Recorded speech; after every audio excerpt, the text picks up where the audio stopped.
Shalawam. First and foremost, all praises be to Yahawah, Bahasham, Yahawashi, Bahasham, Kakadash. Double honors to the apostles, elders, and bishops, GMS that rule well and teach well in sincerity, taught us the truth. Shalawam to the elect. Alright. Lesson today, real quick, man, on the way to plantation. Restraint, a valuable skill. So restraint, right? Being able to just, and that's more so even wisdom, right? Going back to loosely quoting the scripture, swift to listen, slow to wrath, slow to speak. Alright, so that right there is the epitome of restraint. You know, being slow to act out something and observing and taking heed and really using all your wits and going over the situation in your mind multiple times, you know, before you even make an action on it. So restraint is major. Like let's take a scenario, right? You out and about and you're just chilling. I don't know, you at the grocery store, right? And somehow you bump into somebody and this dude started going crazy, you know, and he's trying to fight and stuff, you know. And brothers may have encountered these situations before, and then, you know, you ain't really on that. So, but then let's say you with your woman and she jump into that, then that's right there, you know, she off, you know. So, but that's restraint. You may have had restraint and she may not, and then he say something to your woman, so then boom, it's like that, you know. These type of situations, that's why y'all both have to have restraint. Alright? That's why the people that you with, association breeds assimilation, right? The people that you with have to have restraint. Restraint is a valuable skill. It's man, restraint is major.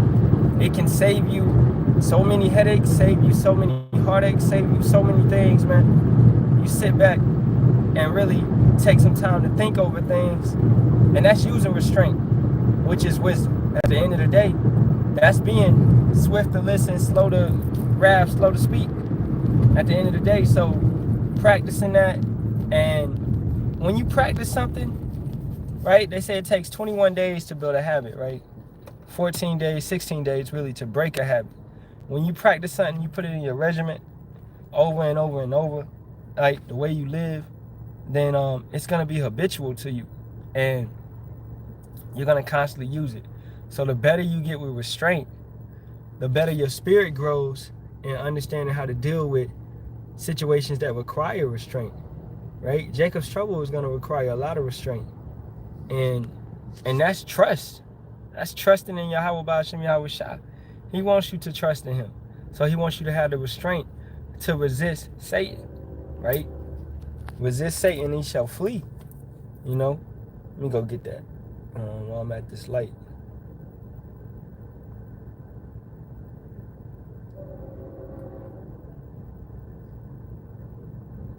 I just get James 4:7.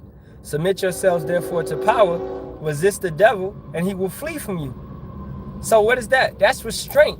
You're having restraint towards this world, towards everything that comes with it, right? You're restraining yourself from participating in the environment. Okay, you have, what's the next so-called holiday, man? We in June, so I guess July 4th, right?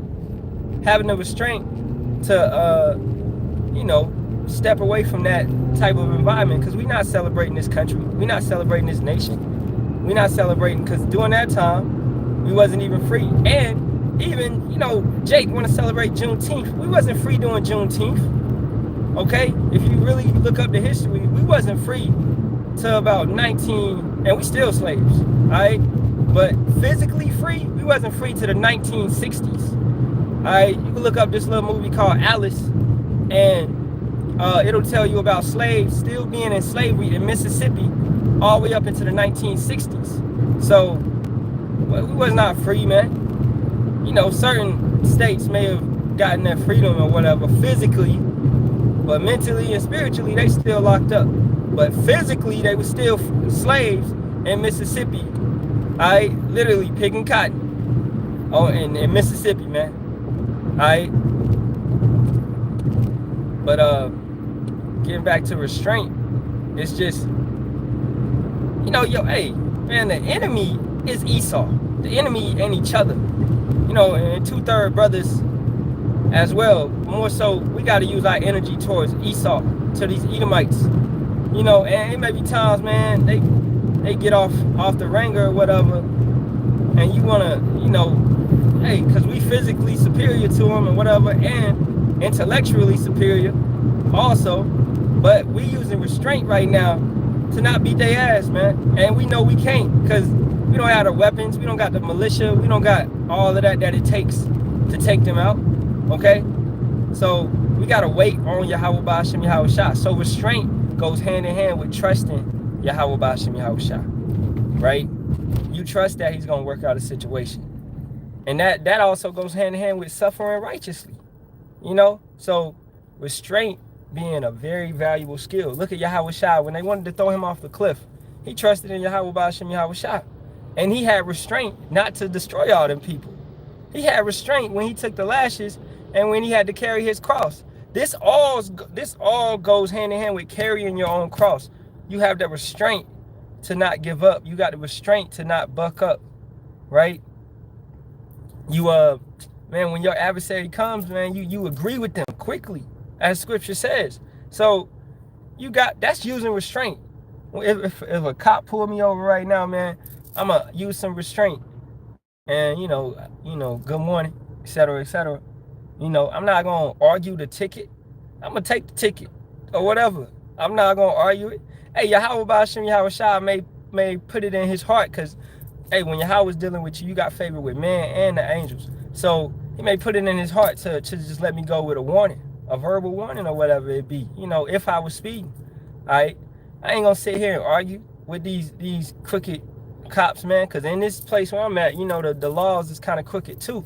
They still got KKK around here. So you got to have some restraint, knowing the environment that you in.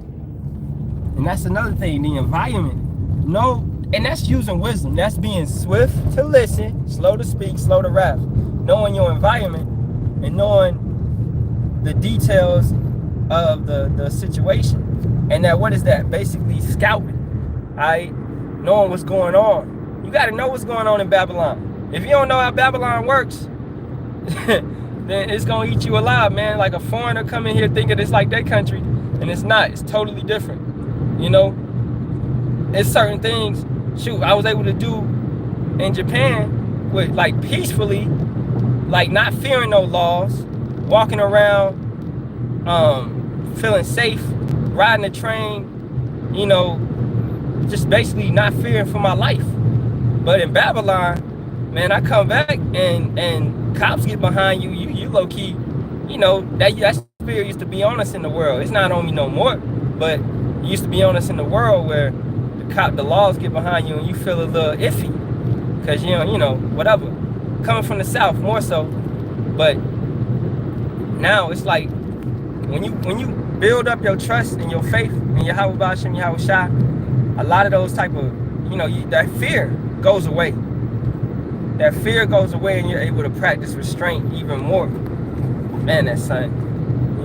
So just as Yahawashi, once again, with the cliff. Or go back to Moses with Korah. And every time that Yahawah was about to destroy somebody, Moses was praying for mercy for those people.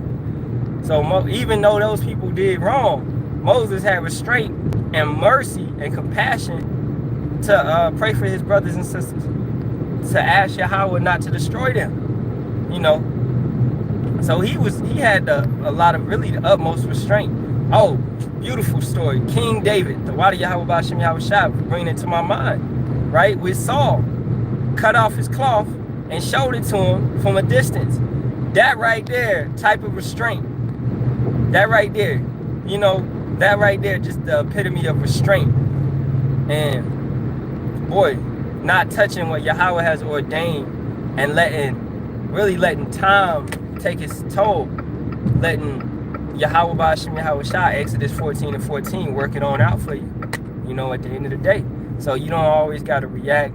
You don't always got to come back, clap back. That clap back spirit is a nigga spirit, You don't always got to come back What you doing, Tesla? You know, you don't always gotta react. So that's using restraint, man. And restraint will save your life. All right. At the end of the day, man. You know. So with that being said, hey, all praises be to Yahawah, Bahasham, Yahawashi, Bahasham, Kakadash, double honors to the apostles, elders, and bishops of GMS that taught us this truth. Hey, Shalawam to the elect, and 144,000 men, as well as the 1/3 men, women, and children, maintaining yourself in sincerity. Shalawam to you all. Hey, Shalawam, Yasharahla. Baba Ball.